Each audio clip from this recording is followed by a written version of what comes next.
PD Perjuangan Puan Maharani menyebut jika Mahkamah Konstitusi mengabulkan gugatan batas usia Capres-Cawapres, maka peluang Gibran Rakabuming Raka menjadi Cawapres terbuka lebar. Mencermati hal tersebut, jadi ya kalau memang kemudian di MK-nya kemudian disetujui untuk ada calon wakil presiden di bawah 40 tahun, ya mungkin saja bisa kemungkinan Mas Gibran yang maju.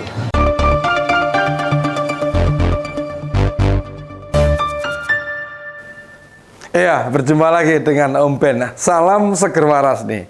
Tiba-tiba nih Mbak Puan menyatakan jika Mas Gibran punya peluang jadi cawapres.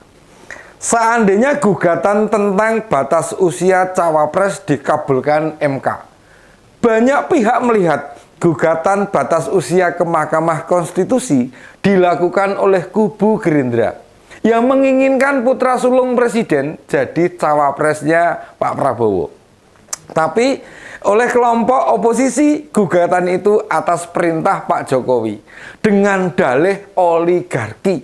Kelompok ini semacam kelompoknya Mbah Amin Rais CS itu loh. Wah, wes.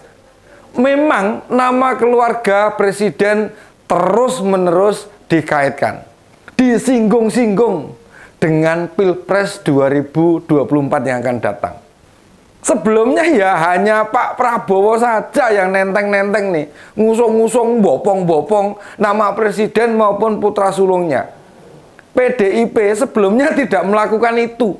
Baru usai acara penurunan bendera merah putih, Mbak Puan membuka opsi tersebut. Makanya hanya Pak Prabowo yang sering ke Solo demi pemberitaan, demi ketemu Mas Gibran, apapun itu alasannya.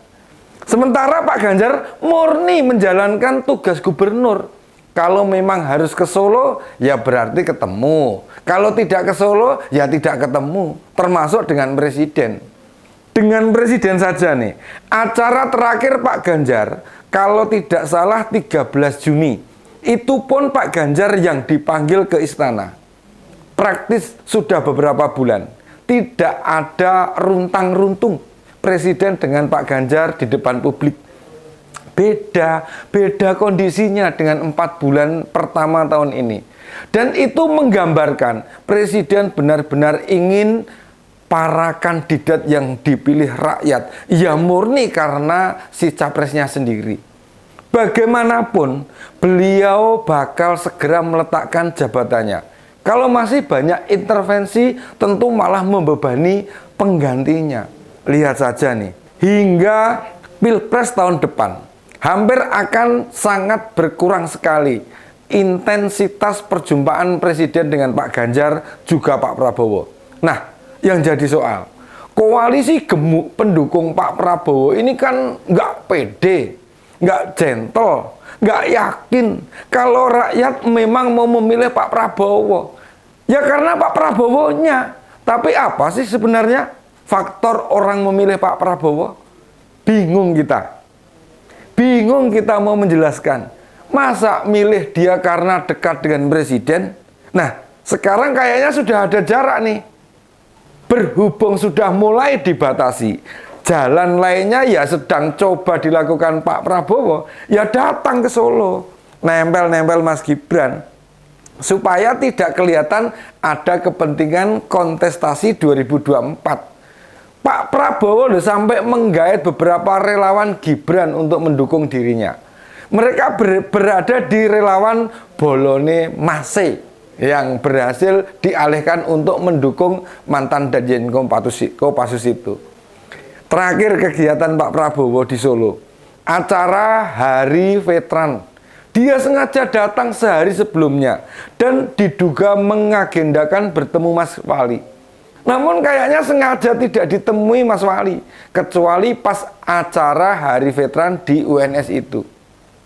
Memang Pak Jokowi dan Mas Gibran perlu tahu, dan tentu sudah paham, ada upaya-upaya untuk membawa-bawa keluarga presiden, agar mendapat suara di Pilpres nanti. Banyak suara yang didapatkannya. Pada beberapa survei, terlihat prosentasi elektabilitas Ketua Umum Gerindra itu lumayan tinggi. Memang usaha mendekati keluarga presiden sesungguhnya hanya kepentingan saja. Kepentingan jangka pendek tuh. Lihat saja. Nanti begitu kepentingannya sudah didapat, mereka akan melupakan begitu saja dan meninggalkannya.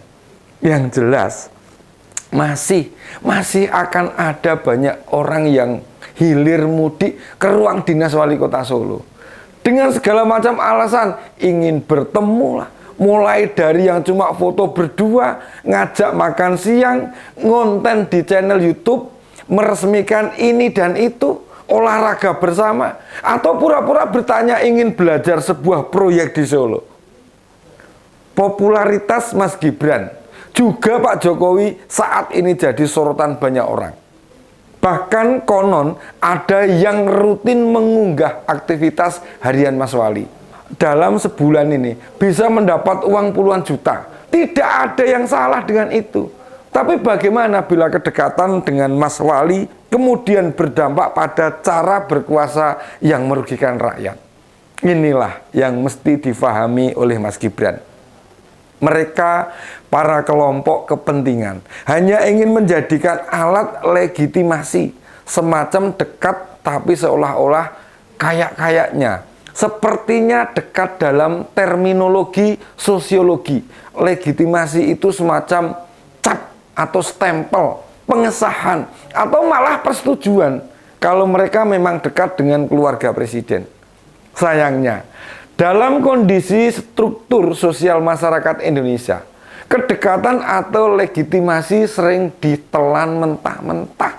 Seakan-akan sudah mendapat restu, sudah diizinkan, bahkan dianggap yang didorong-dorong untuk menggantikan Pak Jokowi. Jika kesimpulan atau yang ada di kepala masyarakat begitu, lantas ini kesalahan siapa?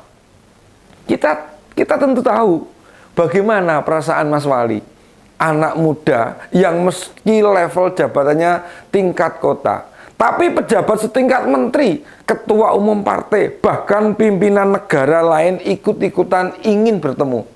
Pasti sangat menyenangkan. Semoga ini semua tidak melenakan Mas Wali. Kita juga maklum, rasa bangga, bahagia atas berbagai pengakuan tokoh-tokoh pada Mas Wali. Tidak ada yang salah dengan rasa itu, asal tidak berubah menjadi jumawa. Yang kadang rasa bangga itu menutupi kewaspadaan atau ada yang memanfaatkan untuk kepentingan. Ini yang semestinya dijaga. Posisi Mas Wali sangat penting, bukan karena punya prospek cerah di politik masa depan, tapi juga karena presiden juga orang yang luar biasa hebatnya. Sudah banyak yang mengakui, tidak hanya di dalam negeri, tapi juga di luar negeri. Kemarin seusai pidato tahunan MPR, bahkan para wakil rakyat dari oposisi juga pada minta foto berdua dengan presiden. Luar biasa karisma beliau itu. Jadi memang mumpung masih ada waktu, ada kesempatan ini, jaga jarak lah Mas Wali. Terutama dari orang-orang yang ingin memanfaatkan posisi sampean itu. Apalagi mereka tidak satu barisan. Jaga jarak lah Mas, sebab mereka-mereka itu sejatinya sedang berusaha mendapatkan manfaat saja. Jika kepentingannya sudah tercapai, Mas Gibran akan dicampakkan. Seandainya sulit dihindari, buatlah pertemuan itu tidak istimewa. Seperti banyak orang, ramai, campur berbagai elemen, sehingga orang-orang yang mau memanfaatkan kepentingan akan bingung.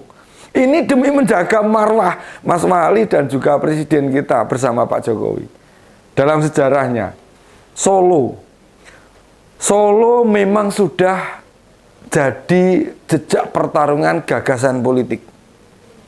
Solo itu barometer perkembangan politik. Beberapa kawan menyebut, jika Solo kondusif, maka situasi politik nasional juga kondusif. Dan orang-orang yang sedang mendekat itu, murni kepentingannya ya jangka pendek. Pemilu atau pilpres tahun depan. Lihat saja nanti.